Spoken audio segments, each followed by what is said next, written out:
Live at 5, it's offer review, and we've got a couple things we're going to go over. We're going to go over some of the things that changed in the blog post. We're going to go over the new Gambit offers. Also in the data mine, showing up just a couple minutes ago is a offer for Sunfire.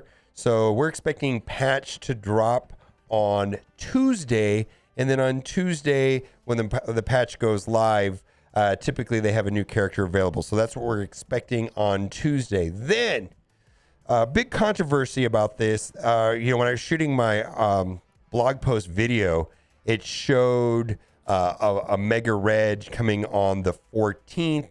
In fact, there is a calendar. So like people in Australia and so on have been sending me screenshots of the calendar, which is the Mega Red calendar. And then they changed the blog post, and then we got a message from Lori saying that it's going to be Jubilee on the 14th, and then in 2 weeks, we're going to get a Mega Red. It is what it is. The in-game notification states Jubilee, so that'll be Jubilee next week, and then a Mega Red will follow in 2 weeks. Then, the new 7-day login streak may be the best thing ever added to Marvel Strike Force, and I agree. I think this is a great thing. The one thing I do want to point out is that probably we still have to do a lot of these daily activities. It's just not going to be mandatory inside of the daily activities. For example, like if you want to participate in the RTA battle pass, the RTA pass, you're still going to need to blitz or do RTA, right? In the Mojo's Mayhem thing right there. So it's not like, if you want to get those rewards, you're still going to have to do them. It's just not going to be required, when you do the 7-day login thing, which I think is a good thing. The biggest part about this 7-day login streak that I like the most is the hero and Velo campaign requirements, which always kind of annoyed me when I typically would just go farm an SBC node to get some SCCs, but sometimes I just didn't need that. And so now it's not going to be required anymore. And I think that is probably the biggest benefit for me personally. And now I can completely avoid RTA, and I guess I can blitz instead. So that's fantastic. Plus, on days that I don't have a lot of time, maybe this will just save me from doing activities if I don't want to do them. Fantastic. Unpopular opinion. The game currently is in the best shape it has been in a while. Now, I polled chat and I said the game is currently in the blank shape it has been in a while. And I polled for best, worst, and the same. And I just want to say that the results might be interesting to you. I'm going to put up the poll here in just a moment, but I want to read the reasoning for this. Is like recently we received a number of new and diverse game modes. I say diverse and not exciting because I understand that not everyone likes all the new content. Some people like Scourge but hate Crucible, or vice versa. I think the new gameplay diversity is crucial for the game moving forwards. One of my chief complaints about the game it's been repetitious in nature.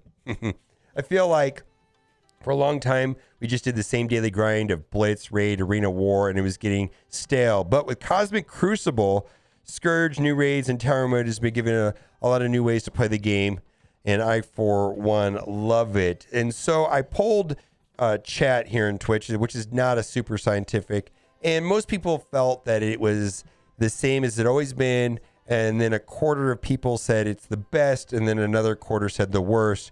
And you can see that there was a small difference in percentages right there, where slightly more people were saying that is better.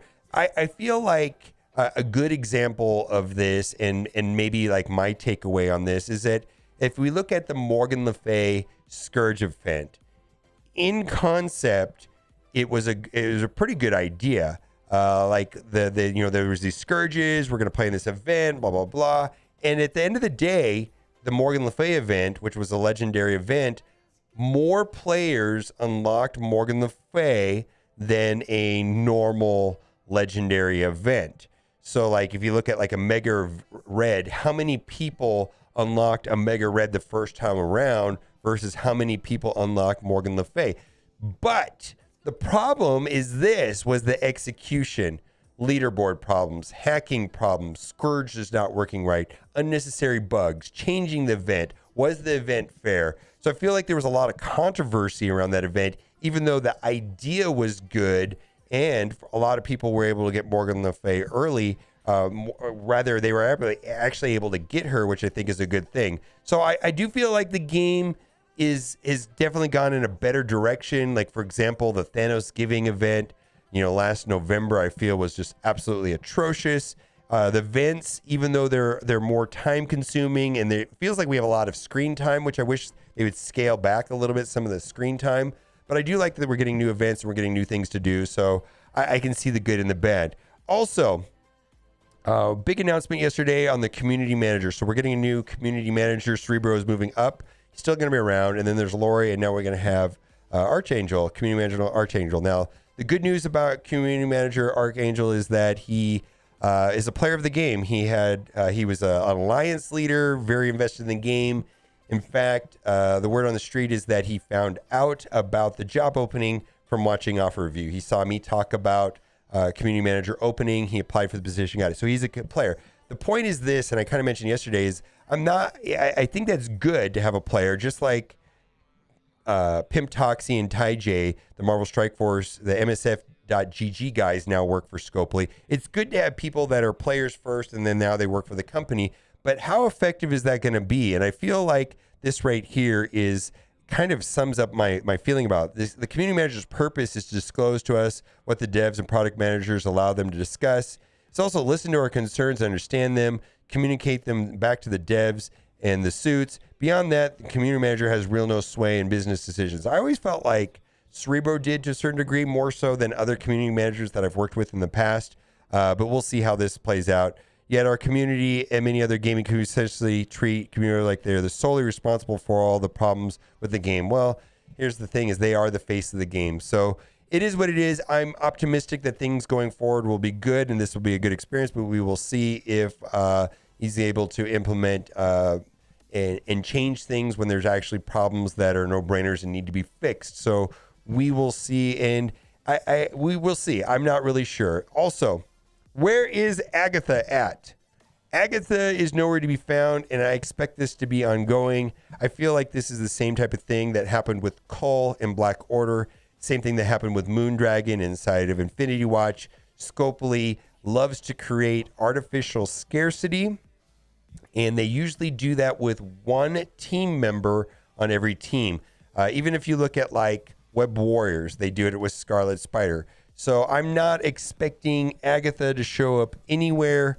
We will see. Now we're going to talk about some of these, how do I say this? Relatively garbage Gambit offers. I don't know. We're going to talk about it. Anyways, super savings. Right here, we've got some last ditch offers to hopefully, so that they're trying to recover from the big SBC debacle in the web store where people got fully crafted pieces instead of fragments.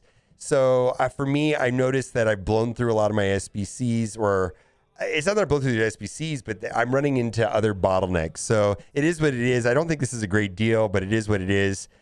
Pride, Mutant Gear, Pride, again, the same thing. Then we've got heroic deals. So here's the thing. I typically unlock a character and then I don't buy secondary offers. The problem that I think that most people are having is that people are not really sold on effectiveness of Gambit. We don't have a lot of information on how the whole team is going to work together. And a lot of people that have already purchased Gambit, most of them are not really that thrilled with him.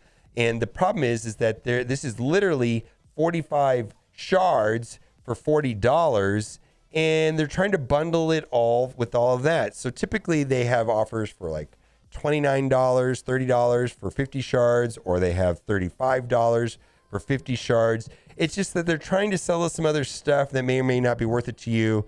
And they're trying to like put it in a big bundle where if you really want Gambit, give us $39. And yeah, you're going to get this other stuff. And we'll talk about it because there's a secondary offer, which I believe is the same situation. Anyways, I'm not having anything to do with it. I feel like also they're withholding the 675 core orb offers where people have saved their cores to incentivize participation in the Gambit raid, which will run for 14 days. It's going to start on patch day, which is probably Tuesday.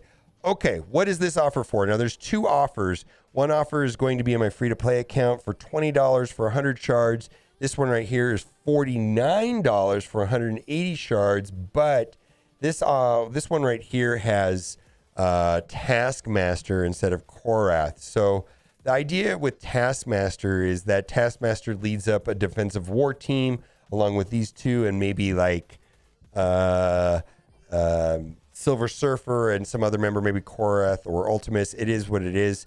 But the main purpose of this team, in my opinion, for players, and the reason why you may want to consider purchasing either this or the $20 offer, which is going to show up later in the free-to-play account, is that there is a monthly payday event which requires 5 mercenaries, and then the last tier is 7 stars. So if you have 5 mercenaries at 7 stars on a monthly recurring basis, the payday event will come up, and it gives you 5.4 million gold, which is kind of a big deal. That's a lot of gold for a lot of people. That's a good day, and that today is today. So if you want to move your mercenaries along and this helps you do that, the real reason to consider this or the $20 offer, which is going to be later in offer review, is going to be for the mercenary payday event. Let's get into some more offers. Cluster of power cores. I feel like this is relatively uneventful.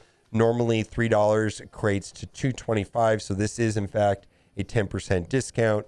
It's just not that exciting. And then we've got the Pride Inferno offer.